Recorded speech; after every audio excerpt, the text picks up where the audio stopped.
হতাশ হয়ো না।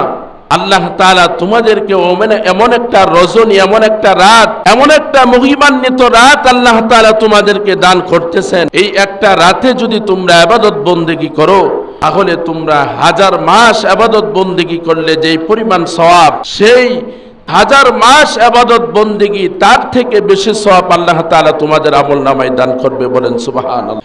আল্লাহ পাক রব্বুল আলামিন পবিত্র কুরআনুল কারীমের মধ্যে সূরা কদরের মধ্যে বলেন, লাইলাতুল কদরি খায়রুম মিন আলফি শাহর। লাইলাতুল কদর এমন একটা গুরুত্বপূর্ণ রাত, এই রাতের মধ্যে যদি কেউ ইবাদত বন্দেগী করতে পারে, আল্লাহ পাক রব্বুল আলামিন সেই ব্যক্তির আমলনামায় আর মাস ইবাদত বন্দেগী করলে যেই পরিমাণ সওয়াব হয়, এর চেয়ে অধিক পরিমাণ সওয়াব আল্লাহ তাআলা সেই ব্যক্তির আমলনামার মধ্যে দান করে দেন। বলেন সুবহানাল্লাহ। এই আয়াতের মধ্যে আল্লাহ তাআলা খয়রুন শব্দ ব্যবহার করেছেন। খয়রুন মানে অধিক পরিমাণে বেশি। এই পরিমাণে বেশি যে সওয়াব আল্লাহ তাআলা দান করবেন, দুনিয়ার কোনো মানুষের পক্ষে সম্ভব নয়, বরং একমাত্র আল্লাহ পাক রব্বুল আলামিনই ভালো জানেন যে কি পরিমাণ সওয়াব এই একটা রাত্র ইবাদত বন্দেগী করলে সেই বান্দার আমলনামায় দান করবেন, একমাত্র আল্লাহ পাক রব্বুল আলামিনই জানেন। তো এখন প্রশ্ন হতে পারে, এই মহিমান্বিত গুরুত্বপূর্ণ রজনী এটা কোনটা, কোন দিন এটা, কোন রাত এটা? বিসমিল্লাহির রহমানির রহিম। ইন্না আনজালনাহু ফি লাইলাতিল কদর وما أدراك ما ليلة القدر ليلة القدر خير من ألف شهر وقال النبي صلى الله عليه وسلم تحروا ليلة القدر في البتر من العشر الأواخر من رمضان أو كما قال النبي عليه الصلاة والسلام صدق الله مولانا العظيم وصدق رسوله النبي الكريم ونحن على ذلك لمن الشاهدين والشاكرين والحمد لله رب العالمين إن الله وملائكته يصلون على النبي يا أيها الذين آمنوا صلوا عليه وسلموا تسليما شكل درود إبراهيم পড়ি اللهم صل على محمد وعلى آل محمد كما صليت على إبراهيم وعلى آل إبراهيم إنك حميد مجيد اللهم بارك على محمد وعلى آل محمد ما باركت على إبراهيم على آل إبراهيم إنك حميد مجيد। হাদিসের কিতাব এবং কোরআনের মধ্যে সুস্পষ্টভাবে এই রাতের নির্দিষ্টতার ব্যাপারে কোনো কোরআন এবং হাদিসের মধ্যে আসে নাই। তবে বুখারী শরীফের মধ্যে একটা হাদিসের মধ্যে আল্লাহ রাসূল সাল্লাল্লাহু আলাইহি সাল্লাম বলেছেন যে তোমরা এই গুরুত্বপূর্ণ রজনী পবিত্র মাহে রমজানের শেষ দশকে গণনা করতে থাকো, অর্থাৎ পবিত্র মাহে রমজানের শেষ দশকে তোমরা খুঁজতে থাকো। আল্লাহর নবীজি সাল্লাল্লাহু আলাইহি সাল্লাম বলেন, তাহারু লাইলাতাল কদরি ফিল বিতরি মিনাল আশরিল আওয়াখিরি মিন রমাদান আল্লাহর নবীজি সাল্লাল্লাহু আলাইহি ওয়াসাল্লাম বলেন, পবিত্র মাঘে রমজানের শেষ দশকে বেজোর সংখ্যার রাত্রিতে তোমরা লাইলাতুল কদরকে তলব করতে থাকো। অর্থাৎ পবিত্র মাঘে রমজানের শেষ দশকের 21, 23, 30, 27 এবং 29 এই রজনীতে আল্লাহ রসুল সাল্লাল্লাহু আলাইহি সাল্লাম বলেছেন, এই বেজুর সংখ্যার রজনীতে তোমরা লাইলাতুল কদর তলব করতে থাকো। তো এই লাইলাতুল কদর যে আমরা তলব করব, কিভাবে বুঝতে পারবো যে এই রাতটা যে চলে গেছে এটা লাইলাতুল কদর? কিছু আলামত হাদিসের কিতাবের মধ্যে বর্ণিত আছে। 1 নম্বর আলামত হলো, যেই রাত লাইলাতুল কদর হবে সেই রাতের আবহাওয়াটা কোমল এবং শান্ত সৃষ্ট হবে, একেবারে গরমও হবে না, একেবারে ঠান্ডাও হবে না, স্বাভাবিক অবস্থায় থাকবে। 2 নম্বর আলামত হলো, এই রাতে ফেরেশতা অধিক পরিমাণে জমিনে অবতরণ করার কারণে পরবর্তী দিনের মধ্যে সূর্যটা কিরণহীন হয়ে যাবে, অর্থাৎ সূর্যের আলোটা কমে যাবে। 3 নম্বর আলামত হলো যে এই রাতের মধ্যে আল্লাহ রসুল সাল্লাল্লাহু আলাইহি সাল্লাম বলেছেন হালকা হালকা একটু বৃষ্টিও হতে পারে। 4 নম্বর আলামত হলো, এই গুরুত্বপূর্ণ রজনীতে যে ব্যক্তি আল্লাহ তাআলার কাছে দোয়া করবে সে বুঝতে পারবে যে তার দোয়া আল্লাহ তাআলার কাছে কবুল হয়েছে। ইবাদত বন্দেগী করবে, ইবাদত বন্দেগীর মধ্যে আলাদা একটা সে স্বাদ অনুধাবন করতে পারবে। কুরআন তেলাওয়াতের মধ্যে আলাদা একটা স্বাদ সে অনুধাবন করতে পারবে। 5 নম্বর আলামত হলো, কোন ঐতিহাসিকগণ বলেছেন এই রজনীতে সমুদ্রের লবণাক্ত পানিগুলাও আল্লাহ তাআলা মিষ্ট পানিতে রূপান্তরিত করে দেন, বলেন সুবহানাল্লাহ। 6 নম্বর আলামত হলো, ইবনে হাজার আসকালানী রহমতুল্লাহ আলাইহি বলেন, এই রাত্রিতে সমস্ত গাছ গাছালি তরুলতা সবগুলা কিবলার দিকে সেজদারত অবস্থায় থাকে, সেজদারত অবস্থায় থাকে, বলেন সুবহানাল্লাহ।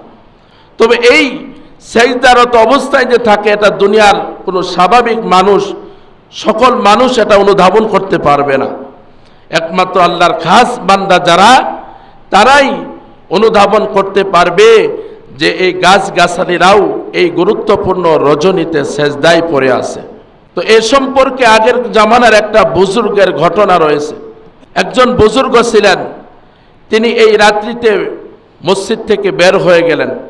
বের হওয়ার পর তিনি দেখলেন সমস্ত গাছ গাছালি তরুলতা সবগুলা পশ্চিম দিকে সেজদায় পড়ে আছে। তিনি প্রথমে ভয় পেয়ে গেলেন। তারপর তিনি একটা রশি দিয়ে 2টা নারিকেলের গাছের মাথা বেঁধে রাখলেন, 2টা নারিকেলের গাছের মাথা বেঁধে রাখলেন। এরপর তিনি সারা রাত্র ইবাদত বন্দেগী করলেন। সকালবেলা তিনি যখন মসজিদ থেকে বের হইলেন, মসজিদ থেকে বের হওয়ার পর দেখলেন অন্যান্য গাছগুলা তারা স্বাভাবিক অবস্থায় দাঁড়িয়ে আছে, কিন্তু এই 2টা নারিকেলের গাছ তারা সেজদারত অবস্থায় রয়েছে, বলেন সুবহানাল্লাহ। তিনি বুঝতে পারলেন এই রাতটা যে চলে গেছে, এই রাতটা সেই মহিমান্বিত গুরুত্বপূর্ণ রজনী, এই রাতটাই হচ্ছে সেই লাইলাতুল কদর। তো মুহতারাম হাজিরিন, এই গুরুত্বপূর্ণ রজনী আল্লাহ তাআলা আমাদেরকে নির্দিষ্ট করে দিয়েছিলেন যে কোনটা গুরুত্বপূর্ণ রজনী, কিন্তু 2 ব্যক্তির ঝগড়ার কারণে আমরা সেই গুরুত্বপূর্ণ রজনীটা হারিয়ে ফেলেছি। বুখারী শরীফের মধ্যে বর্ণিত আছে, আল্লাহর নবীজি সাল্লাল্লাহু আলাইহি ওয়াসাল্লাম এই গুরুত্বপূর্ণ রজনীটা সংবাদ দেওয়ার জন্য তিনি মসজিদে নববীর উদ্দেশ্যে রওনা দিয়েছিলেন। পথের মধ্যে 2 ব্যক্তির ঝগড়া দেখে আল্লাহর নবীজি সাল্লাল্লাহু আলাইহি ওয়াসাল্লাম সেই গুরুত্বপূর্ণ রজনীটা ভুলে গিয়েছিলেন।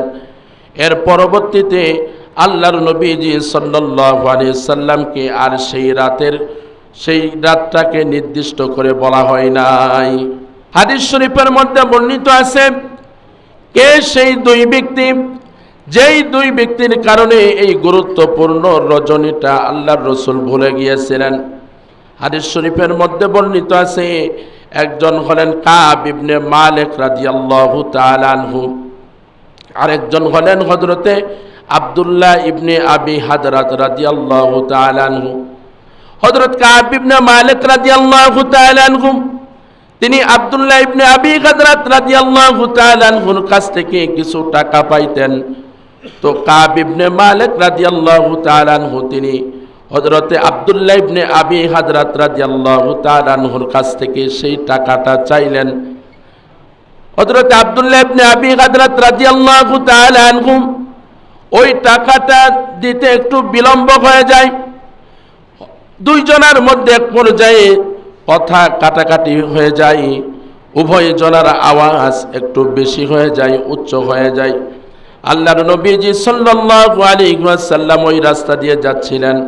এমন সময় আল্লাহর নবীজি সাল্লাল্লাহু আলাইহি ওয়াসাল্লাম হযরতে কাব ইবনে মালিক রাদিয়াল্লাহু তাআলা আনহুকে বললেন, হে কাব ইবনে মালিক, তুমি তোমার পাওনা থেকে কিছু পাওনা কমিয়ে দাও। এভাবে আল্লাহর রাসূল সাল্লাল্লাহু আলাইহি ওয়াসাল্লাম তাদের উভয়ের মাঝে ঝগড়াটাকে সমাধান করে দিলেন। কিন্তু এই ঝগড়াটাকে সমাধান করে দেওয়ার কারণে আল্লাহর নবীজি সাল্লাল্লাহু আলাইহি ওয়াসাল্লাম এই গুরুত্বপূর্ণ রজনী কোনটা সেটা আল্লাহর রাসূল ভুলে গিয়েছিলেন। এরপরে আল্লাহর নবীজি সাল্লাল্লাহু আলাইহি ওয়াসাল্লাম সাহাবা একরাম রাদিয়াল্লাহু তাআলা আনহুম আজমাইনদেরকে সান্ত্বনা দিয়ে বলতেন, আসা আইয়াকুনা খায়রাল লাকুম, হয়তো আমি রাসূলকে ভুলে দেওয়ার মধ্যেই তোমাদের জন্য আল্লাহ তাআলা কোনো কল্যাণকর বিষয় রেখে দিয়েছেন। কেমন কল্যাণকর বিষয় আল্লাহ তাআলা আমাদের জন্য রেখে দিয়েছেন? আল্লাহ রাসূল সাল্লাল্লাহু আলাইহি ওয়াসাল্লাম সেই গুরুত্বপূর্ণ রজনীটা যদি আমাদেরকে নির্দিষ্ট করে বলে দিতেন, তাহলে আমরা ওই গুরুত্বপূর্ণ নির্দিষ্ট রজনী, ওই গুরুত্বপূর্ণ রাতেই শুধু আমরা ইবাদত বন্দেগী করতাম, অন্যান্য রাতে সেই পরিমাণ ইবাদত বন্দেগী করতাম না। তাই আল্লাহ তাআলা আল্লাহ রাসূলকে সেই রাত্রিকে ভুলিয়ে দিয়েছেন, যাতে করে আমরা সেই রাত্রকে খোঁজার জন্য অন্যান্য রাতও ইবাদত বন্দেগী করতে পারি। এতে করে আপনার আমার আমল নামার মধ্যে বেশি করে যাতে সওয়াব অর্জিত হয়, এজন্য আল্লাহর রাসূল সাল্লাল্লাহু আলাইহি সাল্লাম বলেছেন, আসা আইয়াকুনা খায়রাল লাকুম, হয়তো তোমাদের কল্যাণের কারণে আল্লাহ তাআলা এই রাতটা ভুলিয়ে দিয়েছেন। এজন্যই তো দেখা যায় এই গুরুত্বপূর্ণ রজনীকে খোঁজার জন্য অনেকেই পবিত্র মাহে রমজানের 30টা দিনই ইতিকাফের মধ্যে বসে যায়। অনেকে আবার পবিত্র মাহে রমজানের 20 দিন ইতিকাফ করে, আবার অনেকে আবার আছে যারা 10 দিন ইতিকাফ করে। যারা ইতিকাফ করতে পারে না, কমপক্ষে তারা রমজানের শেষ দশকের বেজুর সংখ্যায় ইবাদত বন্দেগী করে সেই গুরুত্বপূর্ণ রজনীকে তলব করে, যার কারণে তাদের আমলের পরিমাণটা একটু বেশি হয়। এর কারণে আল্লাহ তাআলা তাদের আমল নামার মধ্যে সওয়াবের পরিমাণটাও বেশি পরিমাণে বাড়ায় দেয়। বলেন সুবহানাল্লাহ। তো সম্মানিত হাজিরিন, এই লাইলাতুল কদর গুরুত্বপূর্ণ রজনী, এর কিছু ফজিলত কুরআন এবং হাদিসের মধ্যে বর্ণিত আছে। আল্লাহ পাক রব্বুল আলামিন পবিত্র কুরআনুল কারিমে লাইলাতুল কদরের কিছু ফজিলতের কথা বলেছেন। সূরা কদরের মধ্যে আল্লাহ তাআলা লাইলাতুল কদরের 4টা ফজিলতের কথা বলেছেন। 1 নাম্বার ফজিলত হলো আল্লাহ তাআলা বলেন, ইন্না আনজালনাহু ফি লাইলাতিল কদর। আল্লাহ পাক রব্বুল আলামিন বলেন, এই গুরুত্বপূর্ণ রজনীতে আমি আল্লাহ তাআলা মহাগ্রন্থ পবিত্র কালামুল্লাহ শরীফকে অবতরণ করে দিয়েছি। বলেন সুবহানাল্লাহ। তাফসীর ইবনে মাজহানিতে বর্ণিত আছে, আল্লাহ পাক রব্বুল আলামিন এই গুরুত্বপূর্ণ রজনীতে আল্লাহ তাআলা মহাগ্রন্থ পবিত্র কালামুল্লাহ শরীফকে অবতরণ করেছেন। এর মানে হলো সপ্ত আকাশের উপর একটা লৌহে মাহফুজ আছে, সেই সংরক্ষিত ঘরের মধ্যে আল্লাহ তাআলা কুরআনুল কারীমকে সংরক্ষিত করে রেখেছিলেন। সেই লৌহে মাহফুজ থেকে প্রথম আসমানের মধ্যে আল্লাহ তাআলা এই কুরআনুল কারীমকে অবতরণ করেছেন। এজন্য আল্লাহ তাআলা বলেছেন, আমি আল্লাহ তাআলা পবিত্র কুরআনুল কারীমকে লাইলাতুল কদরের মধ্যে অবতরণ করেছি। এরপরে আল্লাহ পাক রব্বুল আলামিন হযরতে জিবরাইল আলাইহিস সালাতু ওয়াস সালামের মাধ্যমে আপনার আমার নবীর 23 বছর জিন্দেগিতে পবিত্র কুরআনুল কারীমের এক একটা আয়াত, এক একটা সূরা, যে সময় যেটা প্রয়োজন হতো এই প্রথম আসমান থেকে হযরতে জিবরাইল আলাইহিস সালাতু ওয়াস সালাম আপনার আমার নবীর উপরে অবতরণ করতেন। এজন্যই আল্লাহ তাআলা বলেছেন, ইন্না আনজালনাহু ফি লাইলাতিল কদর, এই পবিত্র মহামান্বিত রাত্রিতে আমি আল্লাহ তাআলা পবিত্র কুরআনুল কারীম অবতরণ করেছি। 2 নম্বর ফজিলত হলো আল্লাহ তাআলা বলেন, লাইলাতুল কদরি খায়রুম মিন আলফি শাহর, এই পবিত্র পূর্ণ রজনী, এটা এমন একটা গুরুত্বপূর্ণ রাত, এই রাত্রটা হলো 1000 মাসের চেয়েও শ্রেষ্ঠ। 3 নম্বর ফজিলত হলো আল্লাহ পাক রব্বুল আলামিন বলেন, তানাজ্জালুল মালাইকাতু ওয়ার রূহু ফীহা বিইذনি রাব্বিহিম মিন কুল্লি আমর, এই গুরুত্বপূর্ণ রজনীতে আল্লাহ পাক রব্বুল আলামিনের অসংখ্য ফেরেশতারা দুনিয়ার জমিনে অবতরণ করেন।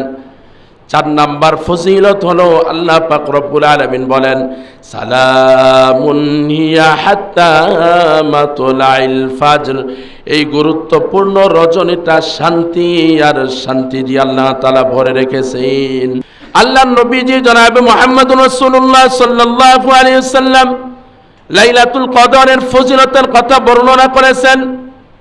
قال رسول الله صلى الله عليه وسلم من قام إيمانا واحتسابا خرج من ذنوبه كيوم ولدت أمه।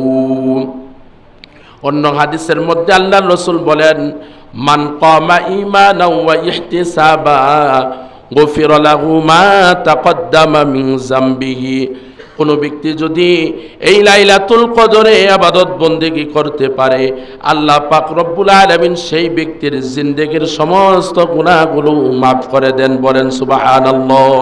অন্য হাদিসের মধ্যে আল্লাহ রাসূল সাল্লাল্লাহু আলাইহি ওয়াসাল্লাম বলেন, قال رسول الله صلى الله عليه وسلم, আল্লাহর নবীজি সাল্লাল্লাহু আলাইহি ওয়াসাল্লাম বলেন, ইদা কানা লাইলাতুল কদরি নাযালা জিবরাইল আলাইহিস সালাতু ওয়াস সালাম ফি কাবাতিন মিনাল মালায়েকা ইউসাল্লুনা আলা কুল্লি আবদিন কাইমিন আও কাঈদিন ইয়াযকুরুল্লাহ আযজা ওয়া জাল্লা। আল্লাহর নবীজি জনাবে মুহাম্মদুর রাসূলুল্লাহ সাল্লাল্লাহু আলাইহি ওয়াসাল্লাম বলেছেন, কোন ব্যক্তি যদি এই রাতে ইবাদত বন্দেগী করতে পারে, আল্লাহর রাসূল বলেন সেই সমস্ত ব্যক্তিদের জন্য, সেই সমস্ত বান্দা বান্দীদের জন্য রহমতের ফেরেশতারা দুনিয়ার জমিনে অবতরণ করে তাদের জন্য মাগফিরাতের দোয়া করতে থাকে। বলেন সুবহানাল্লাহ। এই হচ্ছে লাইলাতুল কদরের গুরুত্ব এবং ফজিলত। এছাড়াও আরো অনেক ফজিলত রয়েছে, অনেক আমলের কথা হাদিস শরীফের মধ্যে বর্ণিত আছে। বিশেষ করে আল্লাহ রাসূল সাল্লাল্লাহু আলাইহি সাল্লাম বলেছেন, তোমরা যখন লাইলাতুল কদর পেয়ে যাও তখন তোমরা এই দোয়াটা বেশি বেশি করে বলবা। সেই দোয়াটা হলো, সবাই আমার সাথে একটু বলি, আল্লাহুম্মা, সবাই বলেন, আল্লাহুম্মা ইন্নাকা আফুউন তুহিব্বুল আফওয়া ফাফু আন্নি।